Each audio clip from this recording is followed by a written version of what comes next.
Hi, I'm Thomas Hardjono from the MIT Kerberos Consortium here in Cambridge, Massachusetts. And I'm Dazza Greenwood at the MIT Media Lab, where I'm a lecturer. And here at MIT, Thomas and I have been collaborating on this concept of core identity. Okay, so we want to talk about a number of issues, challenges, and perhaps even protocols relating to deployment of core identities on the internet. Yeah. Between Thomas and I, as we look at this, we've got a technologist with some background in identity technology for sure, with you, Thomas, and my background's somewhat more premised in legal, policy, more of a business architecture. So between the two of us, we've been looking at this concept of core identity and trying to puzzle through, first of all, really how could it be defined in a way that's actionable, and what can we learn from it going forward? Now with NSTIC on the rise and with major bits of infrastructure just now starting to take form. And we in fact did a presentation a couple of weeks ago in DC at the Open Group conference.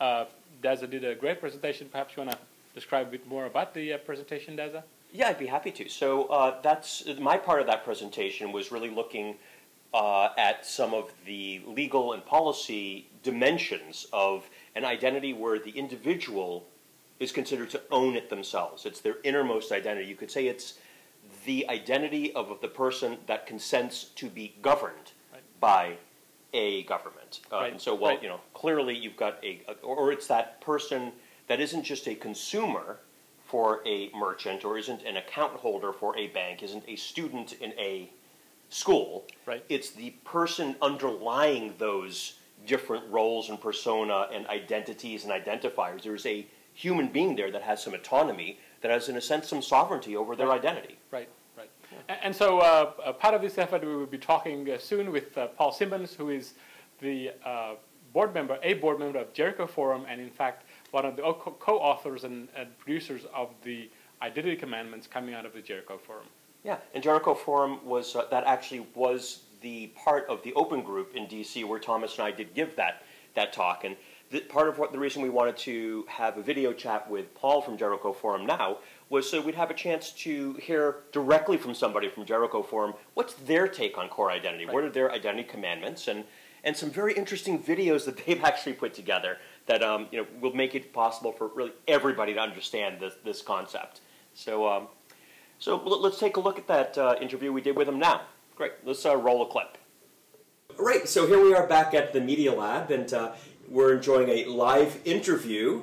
Who are we talking to, Thomas? Thank you, Dazza. So we have Paul Simmonds today, who is a co-founder of the Jericho Forum within the Open Group, and Paul is also a board member of the Jericho Forum, and in fact quite heavily involved in the production of the Identity Commandments that was published last year.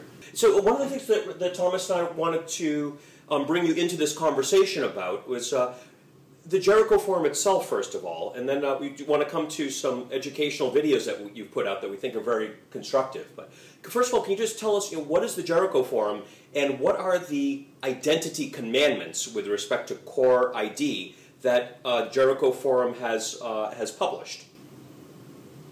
Okay, so the Jericho Forum was founded way back in 2003 now, as a group of global chief information security officers who got together and basically sat around drinking beers after conferences or whatever, berating the fact that the industry was trying to sell us bigger deep packet inspection firewalls while our businesses needed us to work outside of our perimeters. Hence the term we coined deperimeterization. And from there we moved and said, well, okay, so why, what is the business requirement? Well, the business requires us to work outside our perimeters. And from there we've seen obviously consumerization and cloud. So we developed a model for cloud called the Cloud Cube, which is how you visualize where you're working. And then we sat back and said, well, what else is missing? What else do we need to work on as a group of CISOs? And we looked at what was holding us back from working right outside of our perimeters, and that basically is identity. The lack of identity on a global scale seriously hinders business and actually enables the bad guys to do what they're doing at the moment. It's the old New Yorker cartoon, no one on the internet knows you're a dog. And that's the reality at the moment. So the question is, how do we get identity to the point that everybody on the internet can clearly see that you're a dog and make the appropriate risk-based decisions? And that's where the identity commandments were born. And it's how to evaluate 14 simple commandments on how you evaluate an identity ecosystem. Excellent. Yeah, and so, Thomas has got a lot of experience, I think it's safe to say, with identity specifications, with protocols. You're the chair of the SAML committee, you're working on UMA, you've got a PKI background, you're head of the Kerberos Foundation, which has an identity overlay. Would you agree that in all of the standards and specifications out there that we haven't yet seen one outside of the identity commandments that square on addresses a core identity and persona architecture in this way? That's correct. So the interesting thing about the identity commandments, at least from my perspective, is that it actually goes in with a set of requirements/properties that are necessary for an identity system to actually go global. This is one of the important contributions of the commandments. The other aspect is that it is really a document that breaks ground. I think the only other set of commandments I could compare to was perhaps the laws of identity from Kim Cameron a few years ago, but this set of commandments actually goes beyond that, and it's almost begs an architecture to be developed around it. Yeah, quite so. So could you run us through very briefly what are the commandments with respect to core identity and persona? So very simply, and you need to understand where this is coming from. So the conclusion we came to when developing these was that identity has always been about identifying yourself to the computer. And the computer has always been God with a small g. And we've had to identify ourselves to that, starting with the mainframe, working up through Windows, Active Directory, whatever it is you're using today. In developing the identity commandments, we realized that to make this work in the future, you have to turn it on its head and work as humans do, because we've developed identity not over the last 40 or 50 years for computers, but we've developed it over the last 1,000, 2,000, 5,000 years as human beings. And we've got it pretty down pat.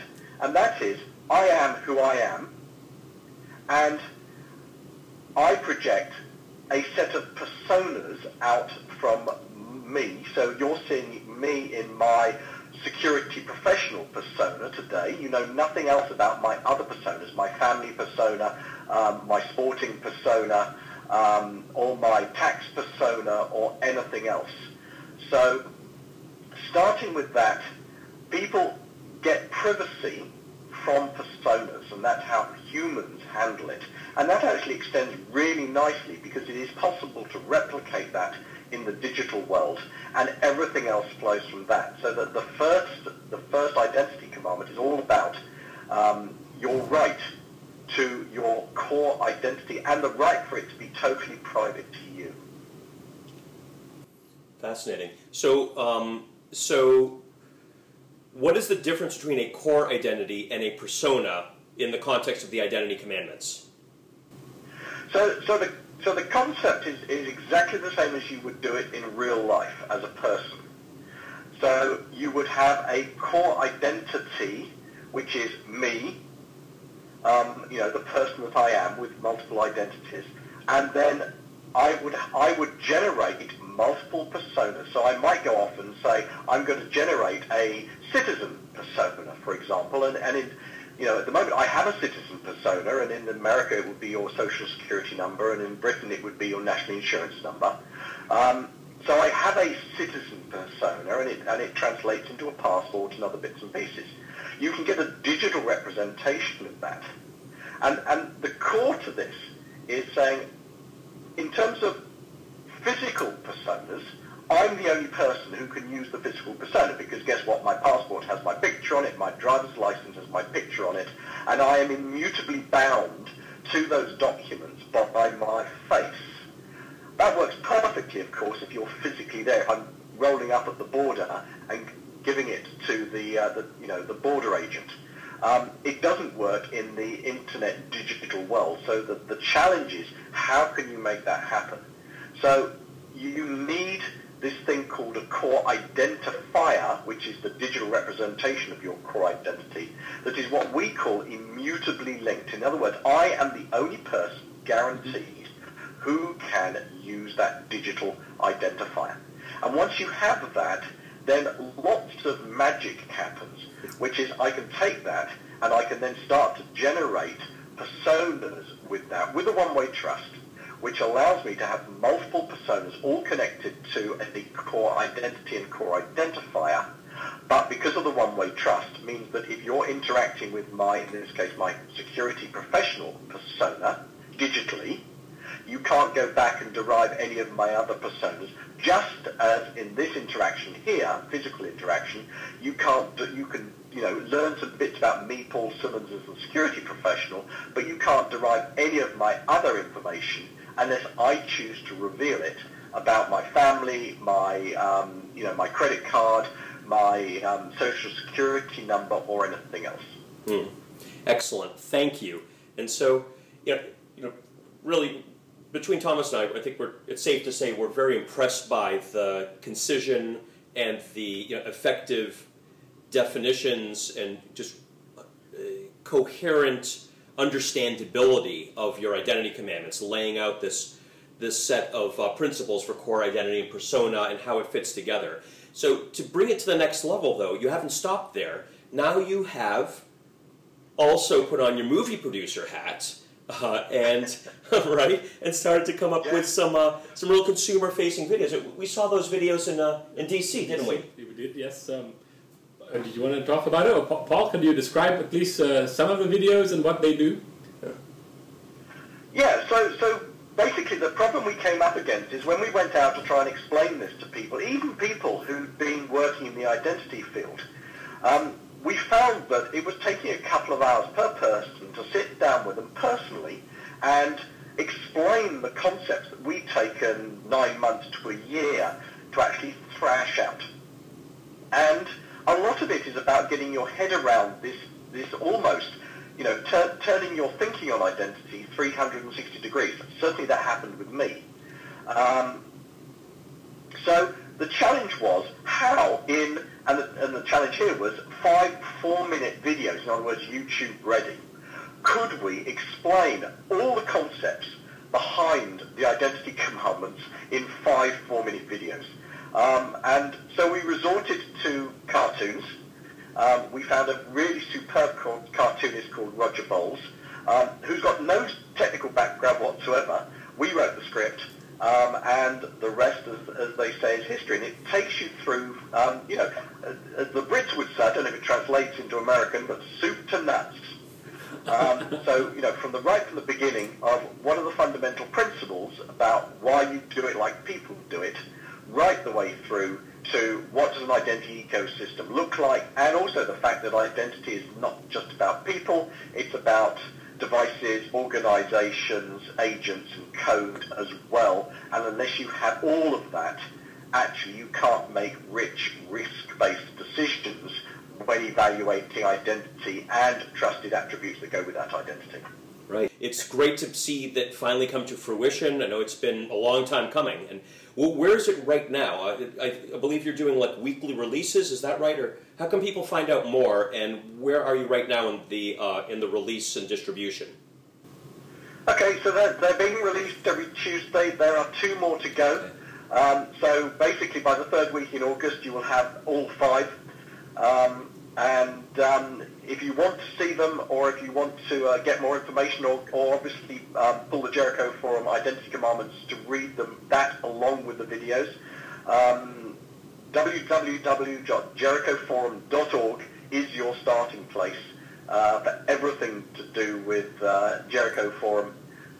Start there. It'll take you to our pages on the Open Group website, and everything is downloadable from there. So we'll be making sure to publicize that and to be watching on Tuesdays with our popcorn in hand, just thank you for doing the hard work of putting materials out that people can look at and that are coherent enough to form the basis of, as Thomas was saying, an architectural set of solutions that can bring forward a workable, globally scalable solution that does put individuals in the driver's seat with respect to their own core identities. Good work, and we'll look forward to continue to track your work and collaborating as we all move forward here on this topic. No, fantastic, and it's obviously been great to find some like-minded people over there at MIT Media Labs, and no, it's been enjoyable doing the videos, and it's been very enjoyable working with you guys. So yeah, long may it continue. Hear, hear. All right, so till then, have a jolly good time during the Olympics. We'll talk to you soon. Thank you very much. Yeah. Thank you, Paul. Bye. Bye. Well, we'd like to say thank you to Paul for an excellent interview just now.